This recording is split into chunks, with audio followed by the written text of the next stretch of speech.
Hello everyone, welcome you all to beat the street. Mutual fund series के तीसरे episode में हम बात करने वाले हैं ऑल अबाउट इक्विटी फंड्स। अगर आपको म्यूचुअल फंड की बेसिक्स से रिलेटेड और हमें म्यूचुअल फंड खरीदने से पहले क्या क्या चेक करना चाहिए इसके बारे में इंफॉर्मेशन लेनी है तो आप हमारी पहले की 2 वीडियो देख सकते हैं जिनका लिंक डिस्क्रिप्शन में दिया हुआ है।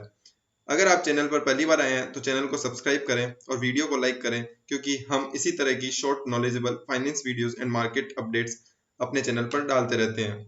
तो आइए जानते हैं हम इस वीडियो में किन किन सब्जेक्ट्स पर बात करने वाले हैं। सबसे पहले हम समझेंगे कि इक्विटी फंड होता क्या है, वो किस तरह काम करता है, इक्विटी फंड में किन लोगों को पैसा लगाना चाहिए, इक्विटी म्यूचुअल फंड के types, features, benefits, tax effects and lastly what to choose whether lump sum और SIP. So these are the common question जो एक इन्वेस्टर को इक्विटी फंड में पैसा लगाने से पहले समझ लेने चाहिए। तो वीडियो की शुरुआत करते हैं और समझते हैं हर एक टॉपिक को वन बाय वन। सबसे पहले जान लेते हैं कि mutual fund, equity mutual fund क्या होता है। तो इन सिंपल लैंग्वेज, ऐसा फंड जो इक्विटी में पैसा लगाता है उसे इक्विटी फंड बोला जाता है। बट ऐसा जरूरी नहीं है कि इक्विटी फंड अपना 100% पैसा इक्विटी स्टॉक में ही लगाए। ये म्यूचुअल फंड इंडस्ट्री के सबसे रिस्किएस्ट इन्वेस्टमेंट माने जाते हैं, साथ ही इनमें रिटर्न पोटेंशियल भी उतना ही होता है। अब हम जानते हैं इक्विटी फंड की वर्किंग के बारे में। बेसिकली एक इक्विटी फंड को अपना 60% पैसा इक्विटी शेयर में इन्वेस्टमेंट करना होता है मिनिमम। इक्विटी फंड अपने इन्वेस्टमेंट ऑब्जेक्टिव के हिसाब से अपने पास आए पैसों को एलोकेट करके बहुत सी लार्ज कैप, मिड कैप और स्मॉल कैप कंपनी के इक्विटी शेयर में इन्वेस्ट करता है और अपने पैसों का एक सिग्निफिकेंट पोर्शन इक्विटी में इन्वेस्टमेंट करने के बाद बचे हुए पैसों को fund like debt fund, money market instrument में लगा देता है, ताकि किसी भी इन्वेस्टर की रिडम्पशन रिक्वेस्ट आने पर उसे जल्दी से जल्दी पेमेंट किया जा सके। अब हम बात करते हैं इक्विटी फंड में पैसा किसे लगाना चाहिए। बेसिकली इक्विटी इन्वेस्टमेंट एक हाई रिस्की इन्वेस्टमेंट होता है। हमारा मानना है कि अगर आपका long term investment goal like 5 साल और ज़्यादा, तभी आपको इक्विटी फंड इन्वेस्टमेंट सही रहता है, क्योंकि इक्विटी मार्केट काफ़ी वॉलेटाइल मार्केट होता है जहां फ्लक्चुएशन काफ़ी ज़्यादा होते हैं। नाउ अब हम बात करते हैं कि इन्वेस्टर के लिए किस तरह के इक्विटी फंड में इन्वेस्टमेंट करना और पैसा डालना चाहिए। तो हम समझते हैं डिफरेंट इन्वेस्टर, डिफरेंट इन्वेस्टिंग। पहले बात करते हैं बडिंग इन्वेस्टर की। ये ऐसा इन्वेस्टर होता है जो अपना ज़्यादा एक्सपोजर शेयर मार्केट में रखना चाहता है, और तो उसे अपना पैसा लार्ज कैप फंड में लगाना चाहिए जो कि काफ़ी एस्टेब्लिश्ड हो, जिससे थोड़ा समय हो गया हो, जिन्होंने हिस्टोरिकल काफ़ी अच्छे और स्टेबल रिटर्न दिए हो। वहीं मार्केट से भी इन्वेस्टर जिसे मार्केट ट्रेंड समझते हैं और जो कैलकुलेटेड रिस्क लेने के लिए तैयार हो, उन्हें डाइवर्सिफाइड इक्विटी फंड में पैसा लगाना चाहिए जो कि अपना पैसा हर तरह की large cap, mid cap, small cap company में लगाती है। ये फंड हाई रिटर्न और लो रिस्क का काफ़ी अच्छा कॉम्बिनेशन होते हैं। अब हम जानते हैं कि इक्विटी फंड के कितने टाइप होते हैं और आपको किस तरह के इक्विटी फंड में इन्वेस्टमेंट करना चाहिए। हम इक्विटी फंड को बहुत से बेसिस पर डिवाइड कर सकते हैं, like based on investment strategy, market capitalisation, tax treatment, investment style. अब हम हर टाइप को वन बाय वन समझते हैं। First is investment strategy based categorisation, जिसमें पहला आता है थीम और सेक्टोरल फंड। ये ऐसे फंड होते हैं जिनका एक स्पेसिफिक थीम होता है, like international stock theme, emerging market theme. तो इंटरनेशनल स्टॉक थीम जिसमें फंड मैनेजर अपना पैसा इंटरनेशनल मार्केट की कंपनीज में लगाता है। वहीं इमर्जिंग मार्केट थीम में अपना पैसा वो नई नई इमर्ज हो रही कंपनियों में इन्वेस्ट करता है। साथ ही साथ आप इसी थीम में सेक्टर स्पेसिफिक भी जा सकते हैं, लाइक आईटी कंपनीज का पूरा म्यूचुअल फंड और फार्मा कंपनीज का mutual fund, like that. Now let's talk about second type is focused equity fund, जो कि मैक्सिमम 30 कंपनीज में इन्वेस्टमेंट करता है, जिसका मार्केट कैपिटलाइजेशन स्कीम के लॉन्च होने के टाइम पर बताया जाता है। और इसी में लास्ट आता है कॉन्ट्रा इक्विटी फंड। जैसा कि नाम ही बताता है, ये एक कॉन्ट्रेरियन स्ट्रेटेजी ऑफ इन्वेस्टिंग है, जिसमें फंड मैनेजर ऐसी अंडर परफॉर्मिंग कंपनीज के स्टॉक में को लो प्राइस पर खरीदता है और ओवर अ लॉन्ग टाइम वो कंपनी उनको अच्छा खासा रिटर्न देती है। तो अगर आप सेक्टर स्पेसिफिक इन्वेस्टमेंट करना चाहते हैं तो आप सेक्टोरल फंड में इन्वेस्ट कर सकते हैं। वहीं फिक्स्ड कंपनी में इन्वेस्टमेंट करना चाहते हैं तो फोकस्ड इक्विटी फंड, और वहीं थोड़ा रिस्क लेकर ज्यादा रिटर्न कमाना चाहते हैं तो कॉन्ट्रा इक्विटी फंड में पैसा लगा सकते हैं। नाउ अब हम बात करने वाले हैं मार्केट कैपिटलाइजेशन बेस्ड कैटेगराइजेशन, जो सबसे ज्यादा प्रचलित है, जिसके टाइप हैं लार्ज कैप फंड, जो अपनी टोटल एसेट का मिनिमम 80% मिनिमम 80% मार्केट की टॉप 100 कंपनी, जो सबसे बड़ी कंपनीज होती है शेयर मार्केट की, उसमें इन्वेस्टमेंट करती है। और ये स्कीम मिड और स्मॉल कैप के बजाय काफी स्टेबल होती है। Now second is mid cap fund.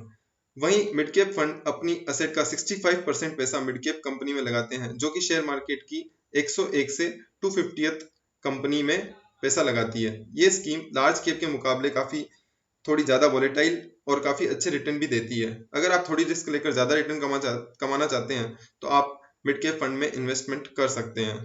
वहीं स्मॉल कैप फंड वो फंड होते हैं जिनका 65% स्मॉल कैप कंपनी मतलब छोटी कंपनी में इन्वेस्टमेंट होता है, जो कि 250th से आगे वाली कंपनियां होती है। और आपको ये जानकर आश्चर्य होगा कि भारत की 95% कंपनियां स्मॉल कैप कैटेगरी में आती है। इस फंड में सबसे ज़्यादा वॉलेटिलिटी होने के साथ ही हाई रिटर्न मिलने की संभावना होती है। तो अगर आप एक रिस्की इन्वेस्टर हैं और ज़्यादा रिटर्न कमाना चाहते हैं तो आप इस फंड में लगा सकते हैं। वहीं मल्टी कैप फंड में 65% टोटल एसेट का लार्ज कैप और मिड कैप और स्मॉल कैप कंपनी में लगाया जाता है, वो भी डिफरेंट प्रोपोर्शन में, जो कि स्कीम का फंड मैनेजर अपनी नीड के हिसाब से चेंज करता है और डिसाइड करता है। अब लास्ट में लार्ज और मिड कैप फंड करके भी एक फंड होता है, जिसमें 35% पैसा मिड कैप में लगाया जाता है, वहीं 35% पैसा लार्ज कैप कंपनीज में लगाया जाता है, जो कि वॉलेटिलिटी और रिटर्न का एक बेहतर मिक्सर प्रदान करता है। अब हम टैक्स ट्रीटमेंट के हिसाब से फंड को डिवाइड करेंगे, जिसमें पहला आता है ELSS, जो कि अगर आप एक सैलरीड आदमी हैं तो आपने काफी सुना होगा, इक्विटी लिंक्ड सेविंग स्कीम। ऐसी स्कीम होती है जो इन्वेस्टर को इनकम टैक्स के सेक्शन 80C में 1.5 लाख का डिडक्शन दिलाती है। साथ ही ये स्कीम अपना मिनिमम 80% पैसा इक्विटी और इक्विटी रिलेटेड इंस्ट्रूमेंट में डालती है, जिनका लॉक इन पीरियड 3 साल होता है। मतलब आप 3 साल तक इससे पैसा निकाल नहीं सकते। और ELSS के अलावा जो भी सारे फंड्स होते हैं उन्हें non tax saving equity funds बोला जाता है, जिन पर की कंपनीज और इंडिविजुअल को कैपिटल गेन टैक्स लगता है। Last category is based on investment style, जिसमें इक्विटी फंड को फिर से 2 टाइप में डिवाइड किया गया है, एक्टिव फंड्स और पैसिव फंड। एक्टिव फंड जिसमें पोर्टफोलियो मैनेजर उसको आए दिन चेंज करता रहता है, वहीं पैसिव फंड में वो केवल मार्केट इंडेक्स को ट्रैक करते हैं और उसी से स्टॉक सेलेक्ट करते हैं। इन फंड के मैनेजमेंट फंड मैनेजर का कोई एक्टिव रोल नहीं होता है। अब हम इनके फीचर्स जान लेते हैं जो कि इक्विटी फंड इन्वेस्टिंग को अट्रैक्टिव बनाता है। Which first is lower expense ratio. जैसा कि हमने लास्ट वीडियो में एक्सपेंस रेशो को पूरा एग्जांपल की मदद से समझा था। म्यूचुअल फंड में एक्सपेंस रेशो की अपर लिमिट को सेबी डिसाइड करता है, जो कि इक्विटी फंड के केस में 2.5% डिसाइडेड है, और सेबी आने वाले समय में इसे और कम करने वाला है, जो इसे और अट्रैक्टिव बनाता है। साथ ही ELSS के केस में इंस्टॉलमेंट में पेमेंट करने के बावजूद आपको 1.5 लाख की इनकम का डिडक्शन भी मिल जाता है। और the last one is the equity fund को अट्रैक्टिव बनाने वाला है, वो है पोर्टफोलियो डाइवर्सिफिकेशन, जिससे कि कम रिस्क के बावजूद हमें बेहतर रिटर्न कमाया जा सकता है। अब हम बात करते हैं इक्विटी फंड इन्वेस्टिंग के बेनिफिट्स के बारे में। First is professional management, cost efficiency, easy investment, diversification via instalment, साथ ही फ्लेक्सिबिलिटी और लिक्विडिटी, ताकि हम जब चाहे तब पैसा बाहर निकाल सकते हैं। अब इक्विटी फंड के केस में आने वाले टैक्स की जानकारी भी ले लेते हैं, जिसमें 2 सबसे इंपॉर्टेंट है। First one is capital gain tax.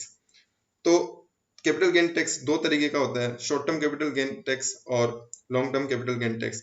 अगर हम यूनिट्स म्यूचुअल फंड की यूनिट्स को 1 साल के अंदर अंदर बेच देते हैं तो हमें मिनिमम 15% टैक्स रेट लगती है। वहीं अगर हम 1 साल के बाद बेचते हैं तो 1 लाख रुपए तक का हमें टैक्स नहीं लगता है, और उसके बाद हमें मात्र 10% की रेट से टैक्स लगता है।